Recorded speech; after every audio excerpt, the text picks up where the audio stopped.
And we're back. All right.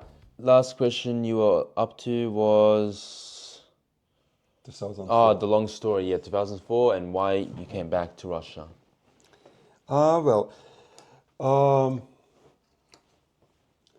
I was quite successful in business when I came to Australia. So, and as a result, I didn't need to work hard. So, I bought a house. I got money to pay for all private schools for kids, for 4 kids. So we did like Furbank and Brighton Grammar. So everything was settled. So I decided to live more relaxed life. So I started Master of International Business, then finished it in 2001, and then started teaching a bit part-time, not hard. Then I opened PhD in political economics. It was like interesting direction to work with comparison of transitional economics period, Russia and China. So they gave me a free place at Victoria University. So I was very happy to go with that. But suddenly, in 2001, I needed to go through divorce. So we decided to separate, and then as a result, I thought if I just need to stop my family uh, life. So I decided to move back to Russia and start new family life, соответственно, there, because it's much easier and much more comfortable to go into your culture back and to find the right person to start family with, rather than just to try to find from the other cultural background. And this is why I decided to move to Moscow immediately after divorce. So, and then I was living there for 7 years. Started again businesses. First business I started with friend of mine who was in forklifts trading business as well before, but he has his own company. But now we decided to just join as a partnership. We started with warehousing equipment again. Then I was always looking for something else, for anything else, and I found that direction of internet development. So I studied HTML, so then I started to build up sites and see how it goes. And then I opened a business in SEO, I think it's called Search engine optimization, SEO. optimization. This is what we did for doing in parallel. So in parallel, I did just warehouse and equipment business. I didn't too much. I wasn't too much involved in that. I was just investing in that and then control a bit. But the other business I had plenty of time to deal with, so I started search engine optimization. It was quite well. So we had probably around 5 staff who did it for us. No, most of work I did myself, and then I just delegated it to others, just keep running. But I didn't like this business only because of one reason. So it's not your business. It's business of search engine. You have always to think about changes in the algorithms. You can try to find the right ones, the right way to improve your. But again, you're playing in somebody else's game, so it's not sustainable, what I would rather say. So we have plenty of clients. Let's say we had probably around 30 clients, and then suddenly algorithm changes, and all sites are dropped, and you have to find out a way what to do else. I mean, you can't guarantee that for a long time. It's always changing. So, and as a result, I always thought about doing something else. And through doing websites for my clients and for their optimization. So I decided to test plenty of different directions, including uh, international property market, and I found it's very interesting way to go with that, because they had very good commission. It was overseas, so you don't depend on your government circumstances, taxes, and blah, checks and rackets, government's rackets. Those days I found it's very different scenarios in many businesses, and some of businesses I just observe how the government eat it with rackets, with actually sort of bandit activities rather than just normal reasonable stuff Right. what they actually apply. So and our business was, the third one was property, international property market, so was very quite successful, and it wasn't possible for the government to check it. We had something official, small level of activities in Moscow to cover all these clients' interests. But in general, most of your commission, most of your money there, you are taking in overseas, so not in Moscow. So it means that the government doesn't see anything too much. And because of that, they're not interested in what you're doing. They're not putting pressure on you. That's what the point. So they usually trying to understand official part of businesses, which is very calculatable, very official. Then they see that very easy to control. Then they took it over. That's how it worked. Right. Bandits in 90s, bandits never took over your business. They were helping you because you feed them. While in the government sort of racket, when I've seen in 2000, early 2000s, so they were destroying businesses or just taking them over. They called it three types of racket: black, red, and white. Which you like? Black rackets, it was quite a funny one. If you're not subscribed, please subscribe. Also, please smash that like button on the video and enjoy the show. The red racket is obvious, so just kill owners and they took over business. White, it's official. When they come to you and officially just tell you we are buying you 10 times cheaper than it cost, and you have to sell. It's official. It's white racket. That's the black one was when you are coming to your business, like let's say you have your director of your manufacturing facilities. Then you are coming there, and you are not director anymore. All papers they transfer to another business owner. You don't own anything there. It's nothing. You are nothing. But business working, yes. Going back to the SEO business, Yeah. what search engine were you using? Was it for Google or? Yandex, yeah. They had Google. We had, okay, the statistics was those days 70% of results were transferred by Yandex. So people usually type Yandex, not Google. Google market share was around 20%.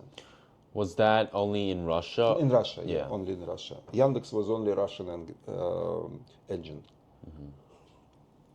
We had some smaller ones, but it wasn't too much of interest because they give you maybe 1% or 2% extras. So it wasn't too much interest. But 70% market share was Yandex.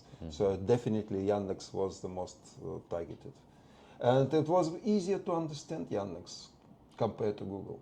It was easier to improve sites in Yandex rather than Google. You have very fast results because Yandex had special programs to encourage new websites. Google didn't. Google oppositely, Google encouraged only old sites. They have to wait. So I never targeted Google, only Yandex. And going back to your international property business, was that kind of like a real estate agent because you said commission? Yeah, yeah. It was real estate. The difference is when you are selling property in capitals, so usual commission is like, let's say, 1-2% maximum. So I can't say, let's say you have to, to, to, to get your profit, you have to have big volumes of sales. This is how agency works. In Melbourne, in Sydney, in Bulgaria, and main cities, like Sofia, Plovdiv, in main cities, it's like normal around the world. You don't have much commission, but you have to sell a lot. While in resort areas such as Slinchi Brяг, Солнечный берег, Slinchi Brяg, Golden, Golden Sand, Golden Sand and Slinchi, yeah. So in resort areas around the world, I found that it's much different. The system is much more different. So they usually give commission up to 8-10% and sometimes even more for one sale. So it means that you can sell 10 times less than in capitals to get the same profit. So yeah, it was very competitive. Okay, anyone who bought property through you into resort area, it's your competitor potential because they can sell it as well as you. So you don't have any possibility to stop them to be your competitor.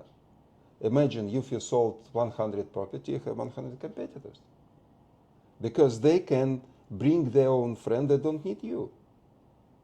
Bring themselves to there where they bought already property to introduce to local developers, and they'll buy directly. They don't need you. So the first things what I found, what gave us good advantage, but not for a long time, it was to establish your own development. So once you have like builders who needs or who gives you exclusive rights to sell only them, then you make your own game. Because you can put, let's say, incentives on top of sales what you actually allowed to do by the builders. On top of that, you can put incentives for realtors in Moscow. So it means that you can, let's say, offer 7% on top of 10% what you are given. Okay, 7% to sell because no one can go into your conditions, below your conditions. So they decided to spend extra money what you can give to others just to organize some infrastructure in Russia. So we opened 4 different departments in Moscow, one in St. Petersburg, one in Bulgaria. So this is how we did, so just to run the business smoothly, and it was like for a couple of years very successful until 2008 when it was world crisis, and then we decided to cut our activities a bit, then the one only department we left in Moscow, the last one, till 2011. Then in 2011 we decided to move to Australia again, back to Australia again.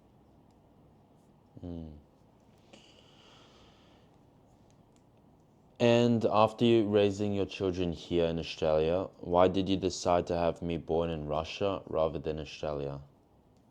We didn't decide it, so it was just happened because your mom she didn't like the idea to go to Australia. So she wants to live in Moscow as long as possible, and then we went to embassy and explained that we decided to live in Russia rather than in Australia. They were surprised because we needed to get through permanent residency through her permanent residency here in Australia. So and this is how it happened. So we were living in Russia from 2004 till 2011, these 7 years, and for these 7 years, you were born. So you were born probably, 2008. So you were born 2008. So you were living in Moscow. This is why you were born in Moscow. So we didn't target it to give you both in Australia, because in Moscow we had very nice, very new, very nice, nicely organized private hospitals. Very nice. Your mom was very happy to give you birth there. So they're private, they're costly, but it's very, very nice, very clean, good equipment, because they were all new. They just new established businesses there, so they had very, very good atmosphere there. So that's why I decided, why not? So what a point to move to Australia. Here's public hospitals. I've never seen them in terms of giving birth, but again, so we decided to do it there. Not just in normal hospital, not in public hospital, but in private. It was very good, very nice. And then I was surprised that immediately, like in 2 weeks' time, we've got your passport when you were 2 weeks old. So your passport from England. Wait, So, England? yeah, they actually they made the Australian passport in England, and we received it in the Australian embassy in Moscow. That was quite unusual. And in September 2008, that's when I got citizenship. Yeah, immediately. So by birth. But I got a passport after 2 weeks. Yeah. So before citizenship. Citizenship and passport, it doesn't mean difference. So it means that passport you needed to travel. So they needed, because you don't have any. So who are you? So once we went to Australian embassy, they recognize you as my son, but you need documents. So, and the first documents we received, probably, I don't remember exactly, but probably in 2 weeks' time. I think we have some. We still have old passport. So I was surprised it was so fast, so efficient. Because otherwise you can't go anywhere. Right, or can't go to Australia. Can go to Australia as well, yeah. So this is why they did it immediately, much faster than citizenship. Citizenship doesn't give you any possibility to move, to go anywhere. It's just inside documents. You need it in Australia, not in Moscow, not in Russia. So, but the passport, you can't go to anywhere without passport. This is why I think why they did it first. And immediately. So once you're born from Australian citizenship, so you have Australian passport. And then, did we visit Australia in September 2008? Was that the first time we visited? I think so. I think we went to Australia just to register. I think we needed to do that. So I think we needed to do that for mom, because of because of it was visa requirement. So the visa requirement, permanentship visa. So permanentship required her to register in Australia anyway. So we went here to do all of that, to reestablish, I think, maybe new residentship or something. I don't remember exactly, but we needed to go. This is when we went. You were very young, 3 or 4 months probably, when you first travel on an airplane to Australia, a long time. But you were always sleeping, so it was no problem. And that was with Korean Airlines? Yeah. I was talking to Koreans. I started to study a bit of languages there as well, remember. Yeah, but it wasn't just like, I think, visa requirements, yeah. And then we moved as a result to live here in 2011. You already, no, we were not 3, close to 3 years old, 2, something, almost 3. Yeah, right.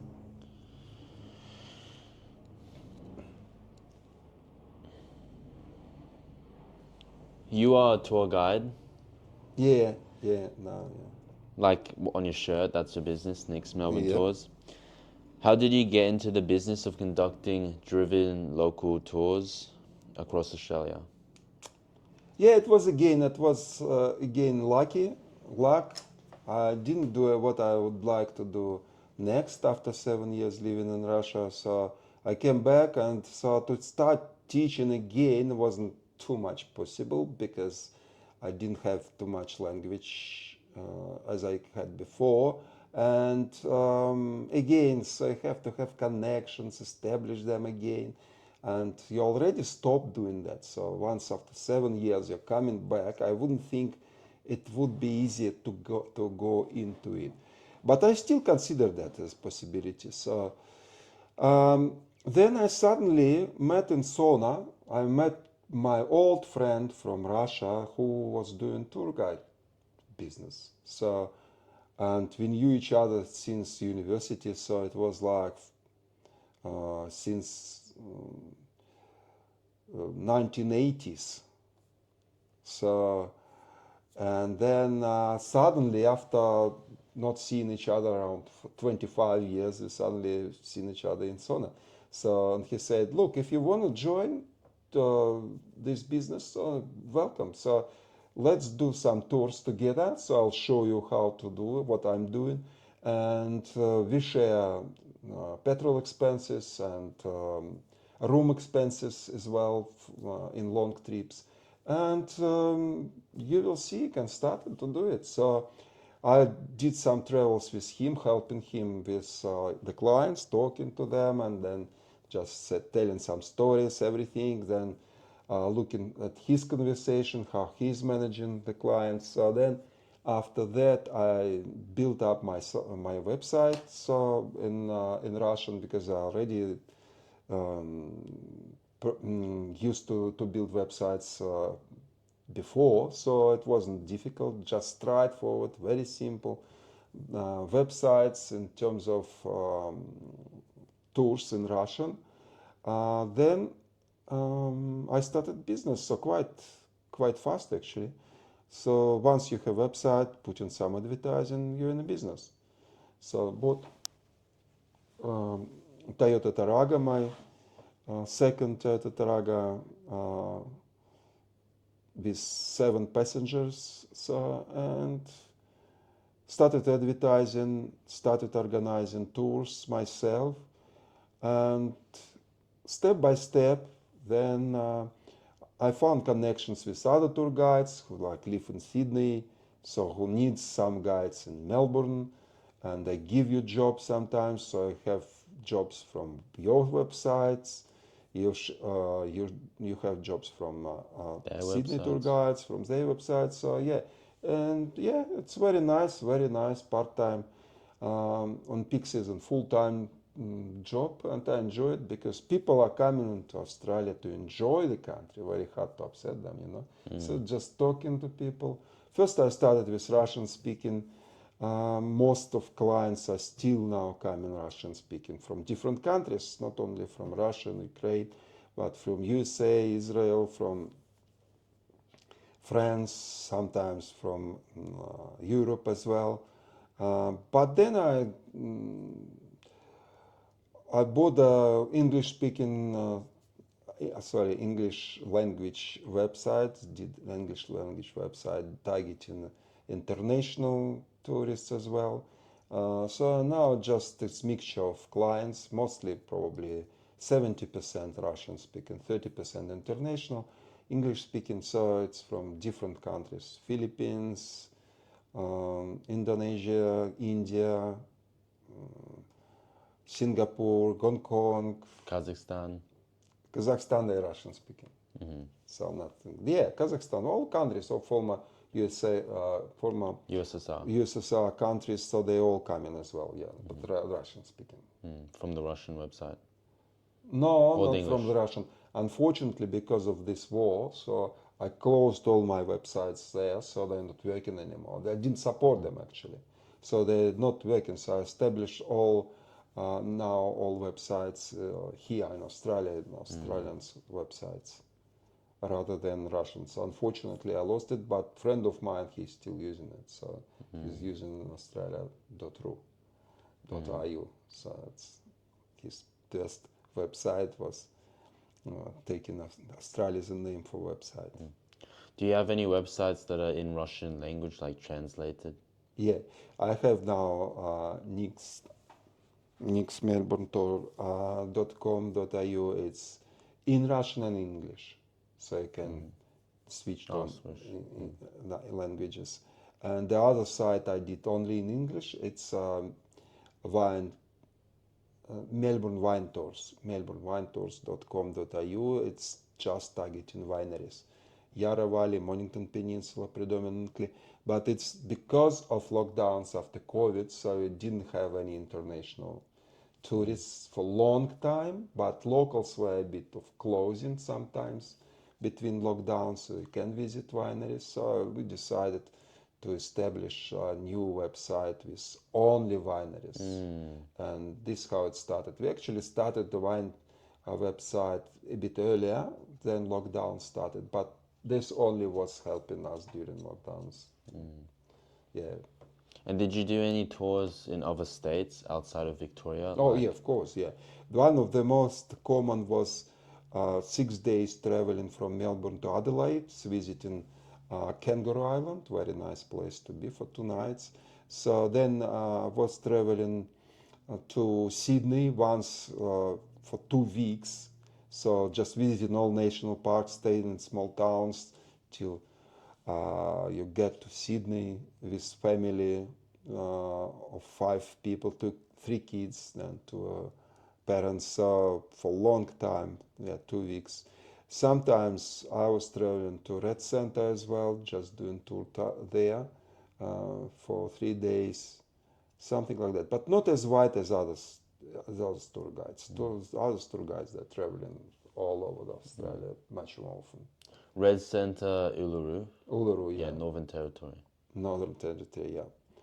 Once I've been there, so just for 3 days, because one guide of Sydney, they just asked me whether it's possible to do. I said yes. So I did that. Nice place, nice, interesting. But most of other states, it's South Australia. Several times I did Tasmania as well. So 4 days for Tasmania is the best scenario. So I did like 3 times, and that's it. That's not much others. But what about Sydney? You'd expect Sydney and Melbourne to be the biggest ones to do interstate tours back and forth. Sydney, they have their own guides. So usually, if I have some request for Sydney, I usually transfer to someone who is living there, because it's much more convenient and much more logical. So, like I did sometimes I did several times tours in Sydney, because some clients ask only one guide. They want like to travel with one guide. That's it. So this condition, and they said, okay, even if you're not living in Sydney, we want you to go to Sydney. In that case, you have to do tours in Sydney as well as in Melbourne. So, but it was 2 times, so 2 or 3 times like that. So it's happening that they forced me to do Sydney tours. Otherwise, I just prefer to give to others. So it's no problem. Yeah. You are 63. What exercises and supplements do you do and take to look and move the way you do? Exercise, gym, walking every day if it's good weather. So for 10 kilometers walking, then doing morning exercises around 1 hour, 1.5 hour, one and a half hour in the morning. Just small aerobic exercises and sauna, and 1.5 hour. Then Cold showers. cold shower, only cold shower. After lockdowns, I started, since COVID, I started to do only cold showers. So still keeping with that, so never warm showers for 5 years already. Oh, interesting. So at least if it's there is cold water. So if the water is not cold, so they are taking the coldest what's possible. So yeah, only cold shower. What if you're sick? Then I might be not doing showers. That's it. So if I need to do showers, so it's cold shower. So as far as I remember, so I did always cold showers. Or no shower if you're sick. Or no shower. Yeah, just wait. If you just temperature, have temperature, you don't need to. You don't want to go to shower. If you need something, you can go. Then yeah. I don't remember, but probably yeah. When you're sick, it's better to do warm shower. So I'm not sure about that. So, but probably I did as well. So it was long time ago when I needed to do. Might be. I don't remember still. And what sort of exercises in the gym do you do? Like, what's your program? Program now I separated the different types of muscles into 4 days. So each day is covering different types of muscles. So it means that your muscles have at least 3 days to recover. Because before I started to do every day the same exercises, it was hard. You can't get out of tiredness. So your muscles are always stuck or sticked. So Tight. Tense. Yeah, tight, tense. Yeah, it's look like tense. It's tense. I understand. Sometimes you have tense when you just didn't do exercise for a long time, but it's Tightness, like not Yeah. flexible, like it's stiff. Yeah, stiff, always in the pain. So it's not pleasant, just simply unpleasant. But once you separate muscles into different days, that's work perfect. So even I think maybe even to separate it in more days, maybe in 7 days, instead of 4 days. But 4 days much better than I did. First of all, I did in 3 days. I enjoyed it, but 3 days wasn't enough because still sometimes muscles are not rest enough for them. So I decided to do 4. 4 perfectly better, definitely better, and probably spending in gym probably 1.5 hour, roughly 1.5 hour, and doing around like 6 different sets at each day, by 4 repetition, and this particular quite balanced, I would rather say. So 4 sets. 4 sets each, 6 different exercises. And how many reps what's your Around repetition 20. range? Yeah, usually the system is simple. You are increasing a bit of weight, if possible, of course, and dropping your repetition. So, like I start from 20 and finish 4 times, finish with 14. It's in general. In general, 20, 18, 16, 14 for each exercise. Then you see how much weight you can put into this frame. So the more you put, the better you are. So, but again, if it's too much, it can be tougher to do 20, let's say. But if you can manage 20, that's fine. That's your good weight. Yeah, I do a little bit different. I'm like around starting 40, and then I'm going a little bit down. Yeah. You also used to run a little bit, like last year. Oh, it was hard experience. No, not anywhere. So it was hard. Really, you have to use it at regular basis. You can't just stay and run. If you do that once, because I did like 5 kilometers, so it was, first of all, it was hard. Then you can recover. You need to recover maybe 2 weeks to do just ordinary, very, very soft run. So I decided I tried to do that instead of walking, but I can walk long distance easier.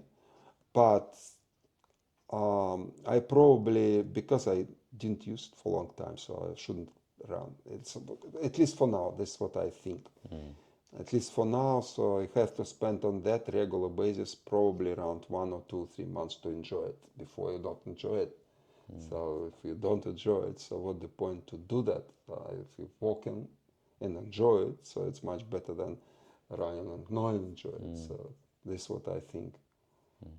And again, so the getting older, that's better to do. It's more aerobic than intensive. So probably, But also there are people who start running around 60 something, and then when they're 80, they're doing marathons.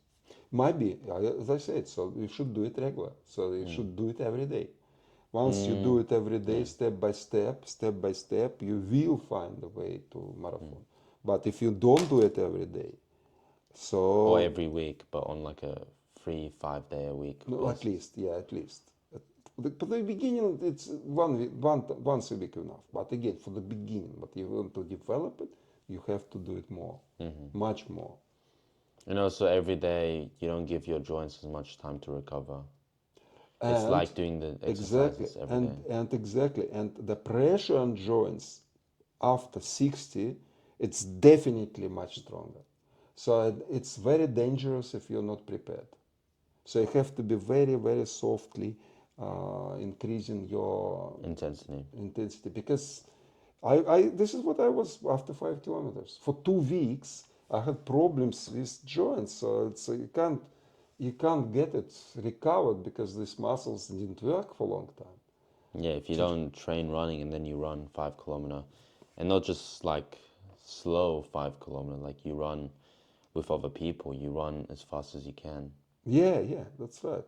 So, and yeah, no, I can consider run at the moment. So, but I like walking. Walking, yeah. It's probably people like divide it into two categories: who likes walking and who likes running, because you have to like running long distance. If you don't like, what the point? And also maybe like walking long distance. Some people Yeah. probably don't like it because it's slow. Yeah. I remember that one guy was like over 70. He said, no, I don't like walk. He he always run. He always ran, smaller, shorter, but as exercise. But it was absolutely, I was surprised. It was absolutely for him, absolutely inconvenient to walk long distance. I mean, just simply not interested. So he always like run. What supplements, like vitamins, minerals, are you taking? For now, so I prefer like vitamin C definitely once a day, at least. Then vitamin D if it's winter time and you don't have enough sun, definitely. Then then creatine. I found that's very, very fascinating discovery with creatine, so I like it. So it's really helped to improve muscles. And on top of that, what I found last several months, that it's much, much easier to recover between exercises. So just straightforward. You can start the next exercise immediately. So it's so efficient to do very big volume of work. So yeah. Then I do NAC. NAC, it's some sort of amino acids, so which help improving the whole system. Then fish oil, yeah, fish oil, and magnesium, of course. Magnesium number one, it's compulsory 2 times a day. Magnesium. That's zinc sometimes zinc, not all the time, but zinc and collagen. Collagen is very important, but I prefer it with food. Just started to control that collagen intakes because it's, I believe, especially for old age, it's very important as well. What advice do you have for seniors trying to live a healthier life? Yeah, the older we are, the more we have to do exercises, not less. So the more you can do, the better you feel. So just do exercises. Do exercises as long as you enjoy it as possible. Like walking 1 hour, swimming, going to gym, walking again. So I actually used to do like if I'm not having any job, so I'm usually using sport for 7 hours a day. It's like normal work. So just work outside, go and do exercises outside. 7 hours a day, 1.5 in the morning, 1 hour. Usually I did 2 hours walking during the day, and then 1.5 hour after in gym. So it's 5 hours. 5 hours, yeah. But I did seven, that as far as I remember before. Stretching. Stretching, I did yoga, did stretching on top of what I'm doing now. No, not doing now, but before I did. Now just simply not enough time probably. So I'm trying to do everything as possible, but as said, like 1.5 hour in the morning, 2 hours walking I did usually, and 1.5 hours in gym. But usually in gym it doesn't take 1.5 hours. It usually takes 2.5 hours for me. So this is why it's longer, because More if you one and a speak half to people. in exercise, yeah, on top of that as well. So 1.5 hours gym, and then I'm going down and I do some exercise to recover from the gym as well. So you need cold shower, sometimes sauna, sometimes and exercises. So Okay, so 1.5 hour in gym, and then after that downstairs sauna. 30 minutes up to 1 hour, so not more than 1 hour, but less. Usually 30 minutes at least, but a bit more. Or like having suntan, whatever. Because after gym, after intensive work, you have to recover. You have to do warm up and cool down. But cool down period is very important after exercise. You have to do at least 15 minutes, 10, 15 minutes, like jogging or walking, so whatever, just aerobic. Just Now what I do is stretching. stretching, I stretching do is good. like 15 to up to 30 minutes at the end. And That's- stretching the that's very- specific muscles I yeah. train. Like if I did legs, I do lower body stretches, 15 minutes or more. Yeah. This is very important because cool down system, it's important as well as warming up before exercises. It's different. It's different conditions you are in. And feels so much better after stretching. Yeah. That's And your mood as well. Your yeah. face is all relaxed, everything's relaxed. The same after gym. If I don't do cool down, so it's not. It's you are still in the intense feelings, but calm down, and you feel the results much better. Yeah. Looks like we're about to wrap it up. I like to finish my interviews with the Marcel Proust questionnaire, or Marcel Proust questionnaire, which is the Proust questionnaire by Marcel Proust. Shall we begin? Yeah. All right. What is your idea of perfect happiness? Perfect happiness. I think if you want to be happy, be happy. So, in all circumstances, people find the way to enjoy life as much as possible. So, it's very easy to be happy. Just be happy. That's like this famous song, Just Be Happy, or Be Be Happy. happy. Yeah, Yeah. that one. What is your greatest fear? Greatest fear. Okay, well, usually this is the main task to be happy. Just go overcome your fear. Otherwise, it's impossible to be happy. So, but fear, I think it's future as well. So, future for us, for kids, for our grandkids. So this is which doesn't actually depend on us. So it means that you should overcome it. So you shouldn't concentrate on it. It doesn't give you anything. So it's best way just to go with happy side rather than just unhappy side. That's where you can find happiness. Which living person do you most admire? A living person. I like Schwarzenegger. I like Rogan again. Joe Rogan? Joe Rogan. I like successful people, not all of them, but in direction of sport, of course, in direction of public speaking. Yeah, probably this combination like Schwarzenegger, yeah, and uh, and Joe Rogan. Mm. And the other guy who's CEO, Dario Vecchio. Dario CEO, I like him. Yeah, that So guy, yeah. he's nice, very smart, very nice, and respectable. He's also on Shark Tank. He's also like an investor there. Mm. What is the trait you most deplore in other people? Sorry? What is the trait you most deplore in others? Which is like disrespect, dislike Dislike? in other people. Trait.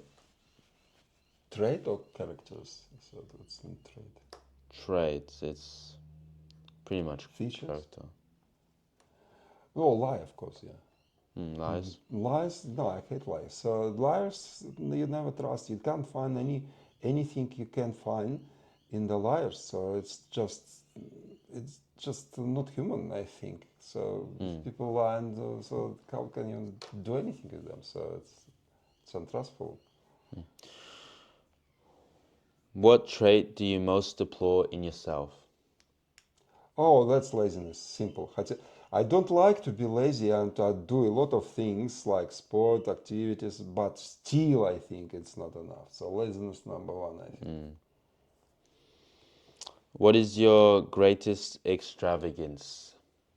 Which is what you spend the most money on, basically. Sport again. So I think like yeah, I like these activities. Yeah. What is your current state of mind? Oh, very balanced. This is what I like for. I prefer most the longer you live, so probably most balanced state rather than just whether too much happiness. So it's not my piece of cake. So, or too much sadness, or to be afraid of something. No, just balanced. I think I prefer balanced, balanced feeling. From balance, it's easier to be more positive. It's easier because if you're too excited, like your footy club won the grand final, what can you do with that excitement? So it's like no, Makes you less motivated, less it's make you less strange. I want to say. So competitive. why?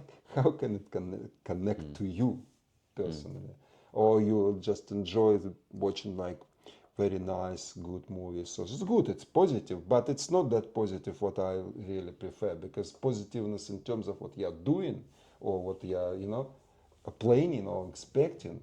It's more relevant to real life rather than to watch good movie. Yeah, watch good movie, of course you enjoy it. Then what? Then the question is, then what? What do you consider the most overrated virtue? Most overrated Virtue. virtue. What is this? It's virtue is like over positive character, I guess. Ah, Like okay. Well, it's easier. overrated. So overestimated. Yeah. I think all actors, Hollywood actors, they are overestimated because sometimes people who seen good actor, he's playing very well, he's like sort of macho style, but it doesn't mean that he is a kind of people, this kind of person. The personality can be much, much opposite. So you don't know what to expect with these people. So I prefer not the image of person rather than the nature of person. So if you look at actors, they are all estimated as a person. So like one guy may be just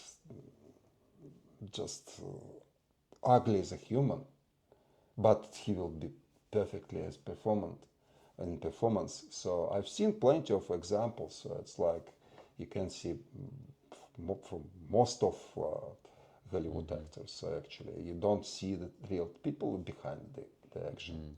You can see them. You can know what to expect from them. And some of them like criticized a lot of things when they paid for criticizing a lot of things. So they're, let's say some of them, maybe most of them, they're just liars. So just they're very good actors. I don't against it. So, but it doesn't mean that they're good persons. Yeah. On what occasions do you lie? Occasions to like, if it helps anyone. So if it helps someone who really I would like to help, so yeah, of course, why not? So I don't see any circumstances as lying is impossible. It's possible, but if it is for good, not for Intentions. bad. Yeah. No, for example, in our country it was compulsory, and I think there is behind that. That's a good point. So to not show person that they're sick is untreatable sickness like cancer. But they say that here in Australia it's very common to say, look, you have only 2 months to live. In Russia it wasn't polite, and it wasn't in the culture. I disagree with it now because I see the results of culture in Australia. So it's different approach, and I like this approach more than person just doesn't understand what's Because sometimes when you tell someone they have only 2 months to live, they might try to defeat the sickness by changing the whole habits, starting to eat healthier, move more, and that sometimes, they have 2 months to live, but they end up living 9 years after, and they're still fine. Some people treated themselves just with hunger. If you don't eat for long time, 21 days or something like that. I've seen those kind of people who treated cancer by hunger. That's it. And straightforward, it helps in some terms because then when your body is hunger and under hunger pressure, they started to eat cancer cells because they need to eat something, the cancer cells. And cancer cells, they need sugar, they need energy to build themselves up. If you don't provide them with that, so it helps to treat it as well. At least some people treated themselves as well as that in that way. What do you most dislike about your appearance? Appearance? Oh, well, everyone would like to be taller, stronger, as I said, like a bodybuilder or something like that. So in general, I like what I have. So it's like I never disliked myself. So I would always like to be more sportive and look more sportive. But it's natural because you like it. So this is particularly it. I think not much else. So just more sportive. So now I put 10 kilos more so than I would before. So it would be nice. With muscles, if not with fatty, of course. What living person do you most despise? Despise means like? Dislike. Dislike. Oh, look, Hate. that's straightforward. Fauci, Bill Gates, you know them. So it's most of people who are just doing bad stuff for humans, I definitely dislike. So all of them, plenty of names. Yeah. Unfortunately, they have big power. So these days. Yeah, especially What is your favorite journey? Favorite journey?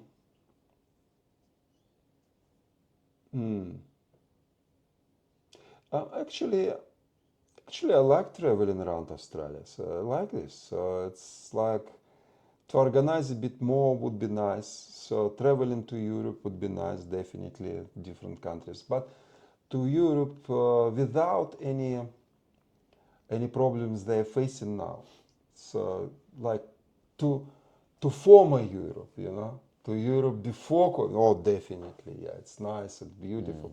Visiting different countries, everything is close by, absolutely different cultures, different buildings, different people. So definitely. Bulgaria. So I've been to Bulgaria maybe hundreds of times. So it's like it's very nice people, very open people, poor life but very nice nature. So beautiful and this very close religion, everything. People are very open. So compared to Western Europe, actually, most of Western Europe, they're very, very close people before COVID. Before, because now it's a plenty of different changes which I don't understand and don't like. So yeah, I don't think it would be nice if you expect all these problems to travel to country, to any country. So, but for like, I heard like in France that there's doing compulsory military for anyone who is living in the country right in the moment, if the government decided. So if they decided mobilization, everyone, whatever nationality you are, you can go to join the army. So what I don't like. So plenty of different changes which are strange. And most of them are coming to Australia to live. They're fleeing countries there, so it's Yeah, like, it's one of the. why would you safest want to countries. go visit a country if everyone's leaving that country to come live here? This is exactly. Where it's Some already, people think, oh, it's nice nature. Yeah, it is nice nature. But it's not safe. So what the point? So what they want? If people are suffering there, so and we visiting them, what?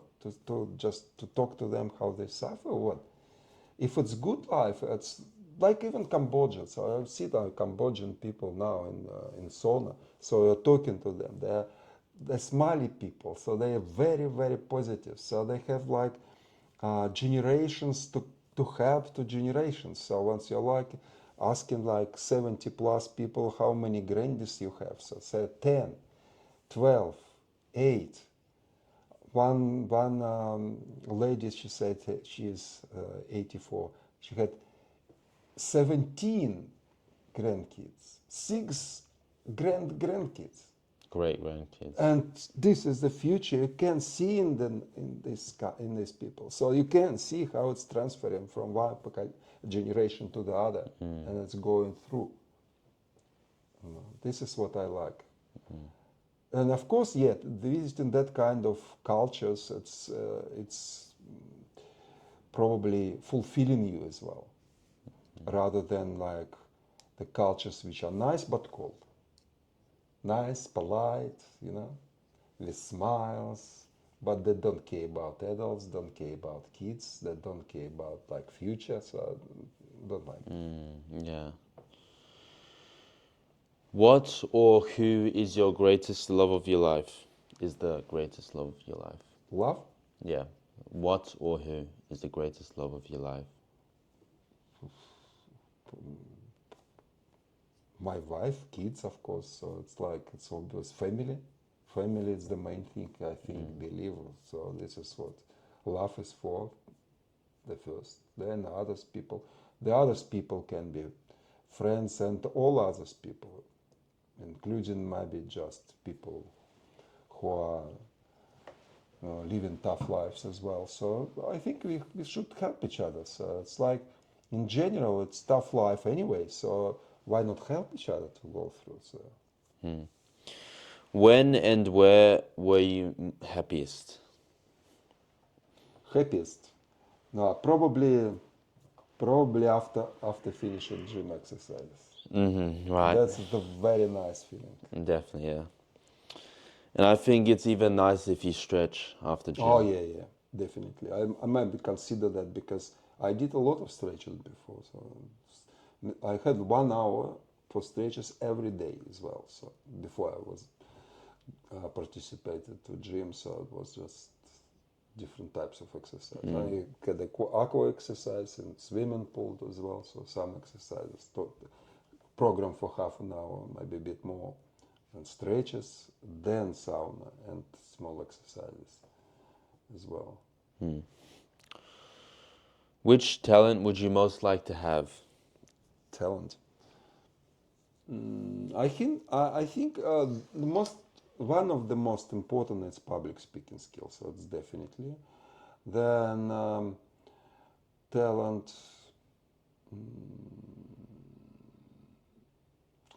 I would like to write, to have write talent, but probably I don't I don't have it. So, but Writing, in general, writing, yeah. like literature. Not literature, probably mostly like, just like when you just can build up your plan according to your plan and deliver the results. It can be research. I like research when I did in science. So it's like this format. So it's very understandable. And to do that, you can actually plan, let's say, research any area, including like health, medical, and sport. But if you can this kind of skills, so you can develop the plan and following the plan and deliver it to others. Definitely teaching skills, yeah, definitely. I would like to say. I would say if you have anything to teach, so the next step is to deliver that. Because you also used to do teaching as well. Yeah, yeah. So you had I experience. think it's good when you can do that, and if you're in demand through, especially like YouTube types of stuff or Zooming stuff, classes. Oh, definitely, it's very good perspective as well. Yeah. What do you consider your greatest achievement? Greatest achievement. I think the greatest achievement to understand that we all covered by some sort of God, whatever, who organized that for us Higher as well. power. So high power, yeah, you can see it everywhere. So and achievement. So I found that anything I tried, including 2 times PhDs, family first, family. So everything I thought that God had different plans for me. So it's still changed, and everything for good. Everything which happened, even if you consider that it's not so good, not good, but bad, sometimes it's the best experience you have. What is your most treasured possession? There's a possession. I think this is probably freedom. Free time depends on you, so just not. Yeah, time. I think probably free, free, free choice for your fulfilling, whether it's business or job or sport or exercises, but just that feeling that you can do it on yourself or by yourself and for yourself, and maybe for others as well. What do you regard as the lowest depth of misery? Depth of misery. Oh, I think it's poorness, like real poorness, what they can see in many countries. So this is like, um, if you don't Poverty. have, if you have smaller money to live on, and you can take it, so you can live on it. So it's can be considered as you human. But if you are miserable, if you fell down and you completely don't like any good stuff, so this is the worst thing I think. I would rather consider, because like all things can have choice, and you can just try to find it. If you don't try, if you lost yourself in yourself first, when you lose yourself into yourself, so this is it's miserable. It's Like the people that took drugs and ended up being homeless. yeah, I can see them. You can Stopped. see them. No work, no money. And they don't try. They have possibility, I believe. So they have special, especially in Australia. So they have all organs who can help them, who can just just go through the system. Not easy, but still can. But the choice what they've chosen to make them miserable forever, I can understand. Why they do that, I can understand that. Because like you have two hands, two legs, you can move, you physically normal. So why not do anything with yourself? So why do that? What they've chosen, but it's their choice again. I think maybe 10% of them they're just the result of circumstances, but 90% it's the sort of they just get themselves down by themselves. Or you take something that makes you feel good, and then you take more and more, and you just do what feels good because Yeah. your dopamine level is baseline's too high. When I were like you, like 17 years old or something, I found the theory. Then so it's how it works. If you if you do short positive for a long time negative, so you go into negative way. So if you do short-term negative into long-term positive way, like sport, exercise, everything, when you're doing it's negative feeling, but again in positive results in long way. So you go into positive direction, and you see the results positive. And the same at the first time, if you look for always short-term positive, which is simple to find. So drugs, you say, yeah, like many of other sex, many of other things. Alcohol, Fast food.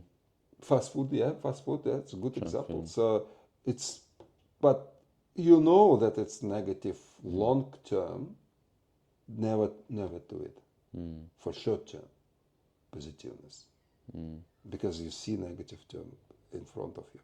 And once you started, you still have time to stop or go back, but the longer you do that, the further you from the normal position, the further you are, the more difficult it's come back, to come back. Well, the deeper you dig the hole, the longer it's going to take to climb out. Exactly. If you want to climb out. If you don't, you will not. So each way starts from the first step. If you don't do first step, there is no way out. What is your favorite occupation? Occupation, I think science. It would be science still because I used to it and I like the idea of research, of understanding.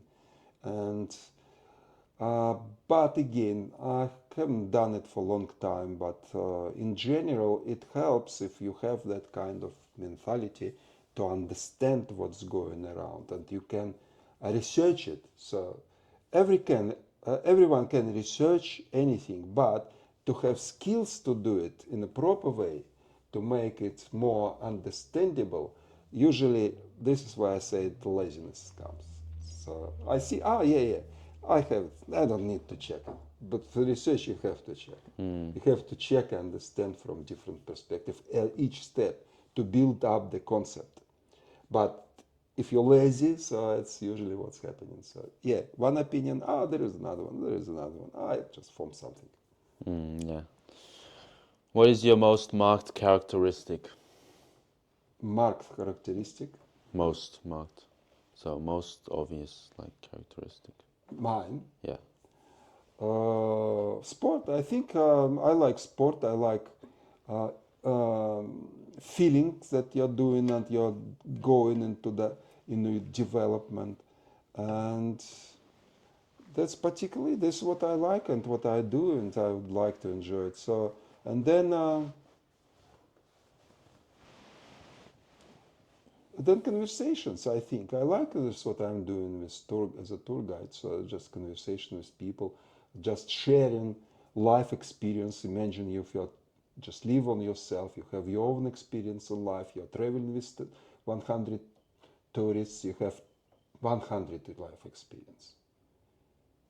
It's easy. So each year I have at least 100, 200 different people with different lives that I'm interested in. That's why I love doing podcasting. Yeah. Because, like, with podcasting, you get to talk to people, have conversations, longer conversations Yeah. with, like, all sorts of people. Exactly.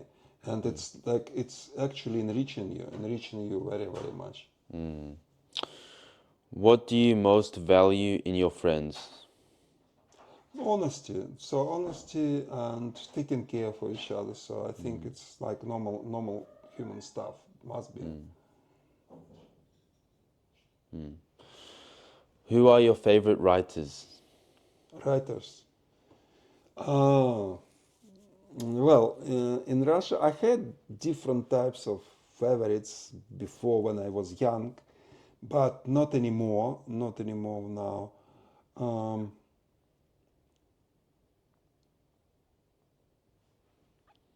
What about now that you're reading?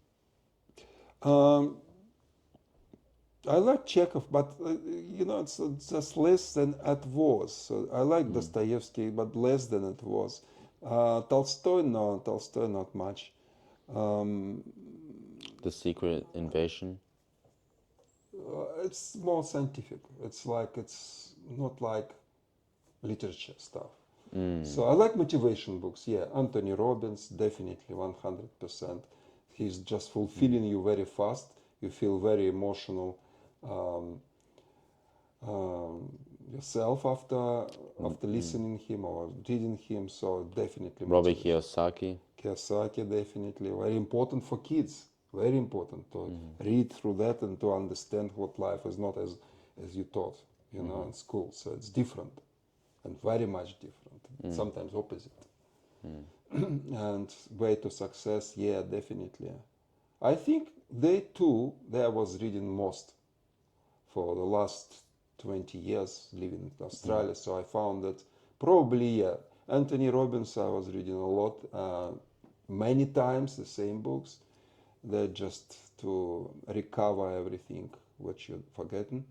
Then Kawasaki definitely. Not all books, but the main ones, yeah, definitely. Rich Dad Poor Dad, that number one. Who's your hero of fiction? Hero of fiction. I don't much in fiction, so it's hard to say. You watch a lot of movies, films.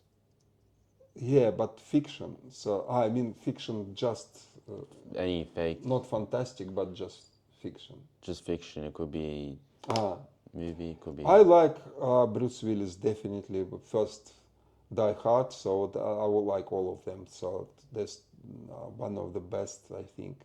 But sadly, how he's going now. So Arnold Schwarzenegger definitely. Then Stallone. Or most of films, first films, but not now. So now I just watched once and not like too much. So yeah, and some couple of other actors actually. Because once you see them, usually once you see the name of your favorite actor, you actually expect good movie immediately. So do not Yeah, but it's spend not too the much time. actors. Yeah, unfortunately, yeah, unfortunately, the some directors. Yeah, Jackie Chan, of course. But Jackie Chan, I like everything almost because he has positive plot. And I think Jackie Chan writes his own Yeah, scripts yeah, and yeah, yeah. movies. He's doing his movie by himself as well, and I like this idea. So I think still the best movie, they're positive movie. They must be, just fulfilling Yeah. people with good end. Lots of people really like horror movies, Yeah, scary movies yeah. that people, everyone dies and I know plenty of Makes them, you but feel I don't adrenaline. like it. I never watched horror movie. Except don't like. I don't understand why. For. So you're horrified or for. I don't think it helps you sleep later as well. Yeah, I I think think so. Yeah.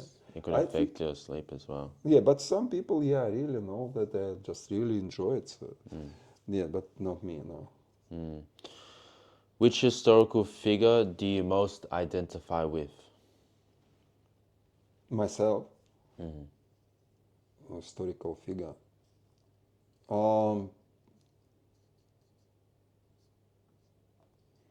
I like Nostradamus. I can identify myself with Nostradamus, probably.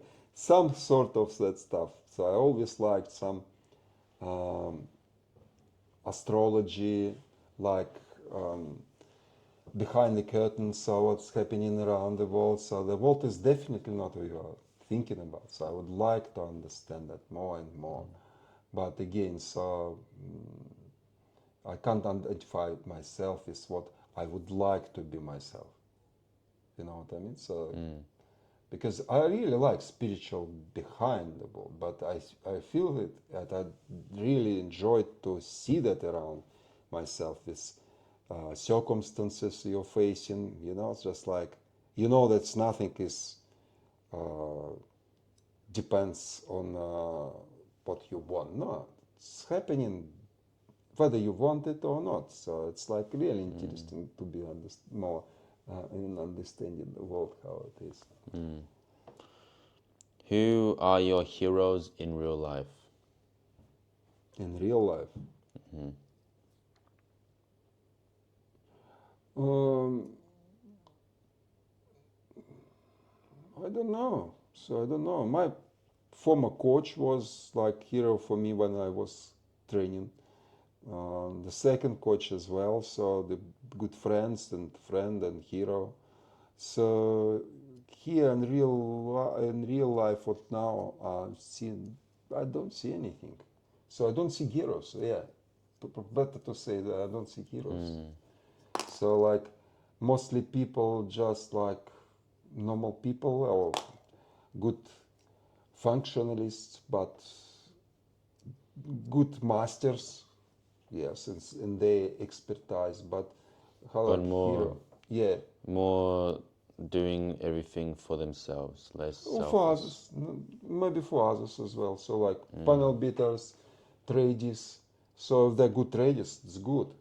It's nice once you see that kind of people. So you know that you can that they can support you. So it's very very good. So drivers, whoever, who are doing very good professional job, I think they're heroes as well. So because they're doing that proper way. Paramedics, definitely. Yeah, that's heroes as well, and nurses. I can't say doctors, unfortunately, but nurses and hospital people who like work in hospital long hours. So it's like hard work, hardworking people. Yeah, definitely heroes. Yeah. What are your favorite names? Names. What type of names? Just your favorite. I don't have any. Think, favorite name. What's the first name that comes The up? first names comes with your name, so it's obvious. So there's like Vladimir. someone said, yeah, for you Vladimir, for me Nick, Nikolai. So because it's your name, so people like the best. What people like to listen is it's their names. Yeah. So I think it's normal. It must be, it should be like that. It must be, should be like that.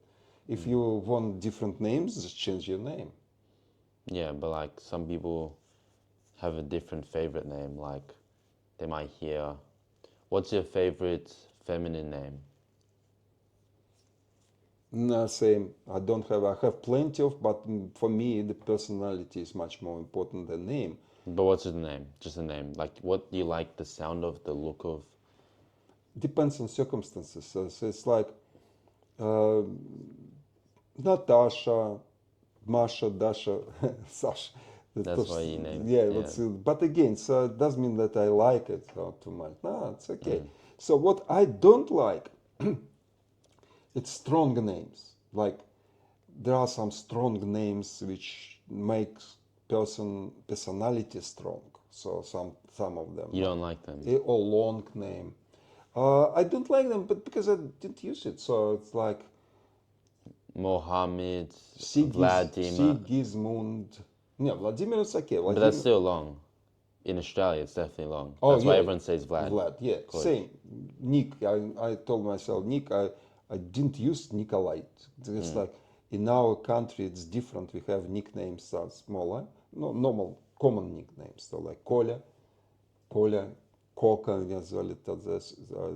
it's just like, it's not shortening of your name, but it's sort of polite way, close friends calling you. So officially, of course, Nikolai, Nikolaevich. but not officially. It's just short name, same in Australia. So I found it's quite good because even old people, you don't need to use two names, patronymic name and name of person. It's long, it makes it longer. For example, my mom was Любовь Dmitrievna. You see, so long. And officially, you have to use both names all the time. If it's not official, shorter the better, I think. What is it that you most dislike? Dislike? Yeah.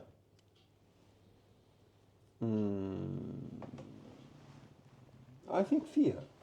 I dislike fear. So it's definitely, probably the most, because it kills faster than anything else, I think.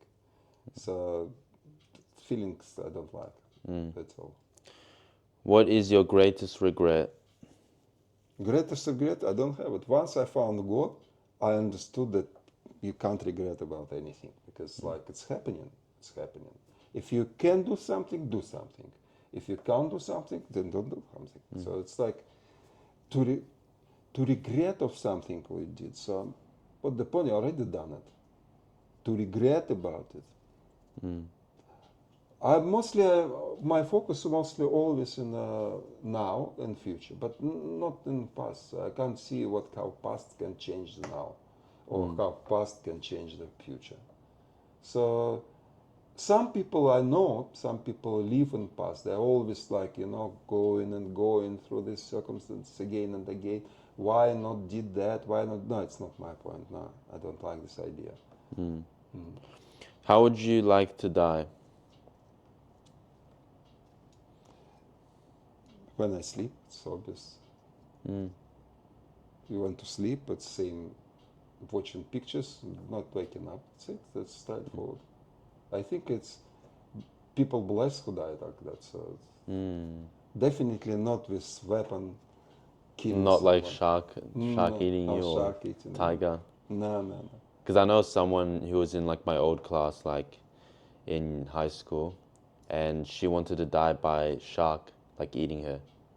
Because she was also like into marine biology or something.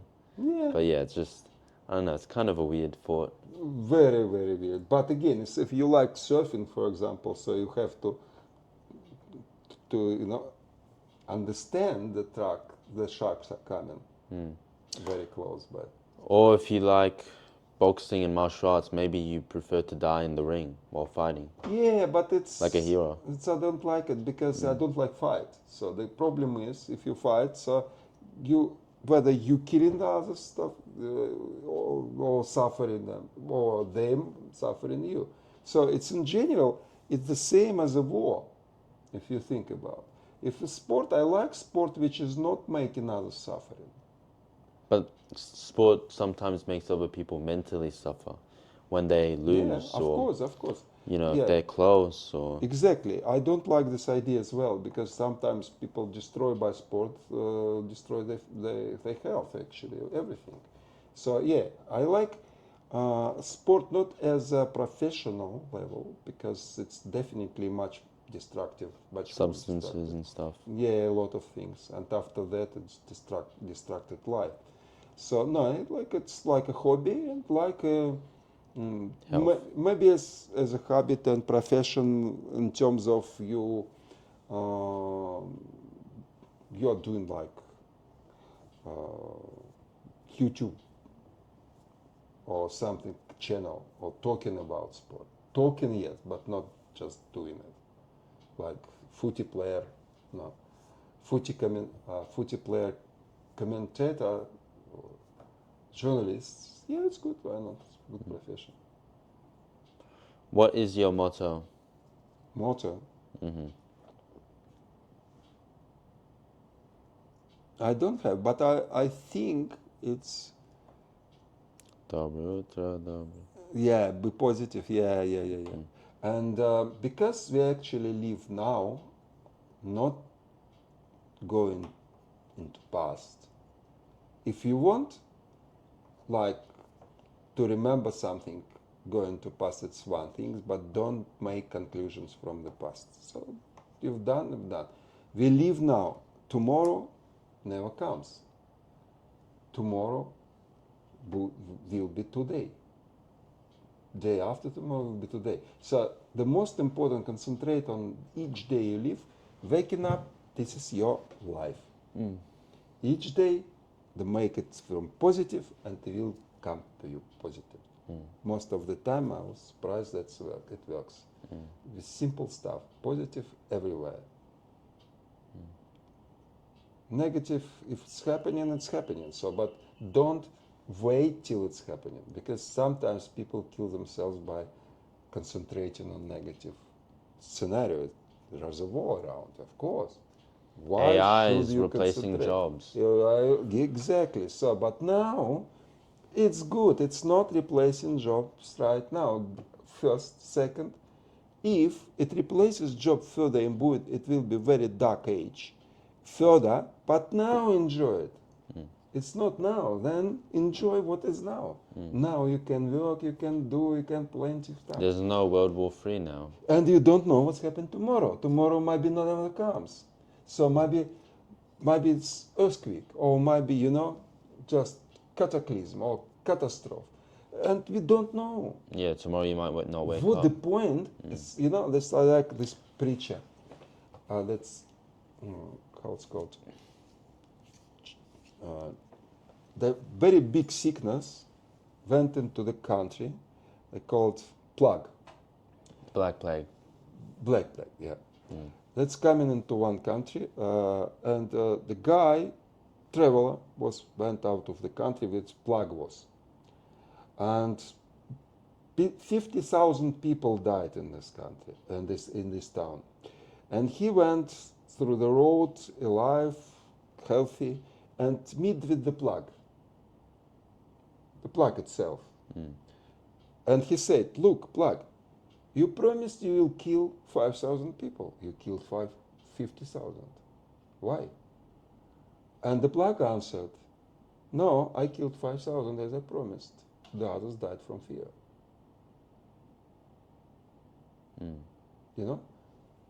The fear kills more than the sickness. Well, there's a lot of studies done on like your mood and how the more positive you are, the stronger your immune system versus if you're always negative and Oh fearful. yeah, this is Start killing yourself on the inside, but yeah. exactly. I 100% and more just agree with that, because this kills more people.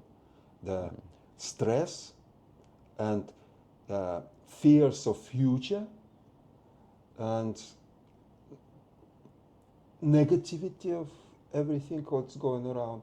News, boom, you started watching news. In 5 minutes you will see so much negativity which you can't maybe face in your life. You will You never will see maybe more see that. violence and crime than you might see in your whole life. Yeah. Exactly. Why? 5 minutes. You put so much negativity on yourself, feel nothing.